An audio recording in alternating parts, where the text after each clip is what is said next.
Welcome to the Genius Factory. Enjoy the video. You'll start by prepping the surface so removal goes clean. First, wipe the sticker and surrounding area with isopropyl 70% to dissolve oils. This helps adhesives release. Then, apply steady heat from a hairdryer for 30 to 45 seconds at about 60 to 70 degrees Celsius to soften the glue.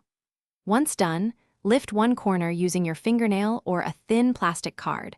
Work gently so you don't tear the sticker or scratch the surface. Continue by peeling the sticker slowly at roughly a 45-degree angle so the adhesive separates cleanly. You'll know you're doing it right when the sticker lifts in one sheet. If the glue stretches or breaks, stop and reheat that spot for 15 to 20 seconds. This relaxes the adhesive. After the sticker is off, treat residue with an adhesive remover or white vinegar. Let it soak for a minute, then scrape gently with a plastic razor to avoid damage. To finish, clean the area with mild soap and water and dry thoroughly so no solvent remains. This prevents spotting or future adhesion problems. If stubborn adhesive persists, repeat the heat plus solvent cycle.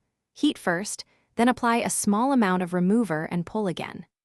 If something goes wrong, such as discoloration or surface softening, stop immediately, test your solvent on a hidden area, and consider switching to a gentler option like oil or professional advice. Thanks for watching. If you found this helpful, don't forget to like and subscribe.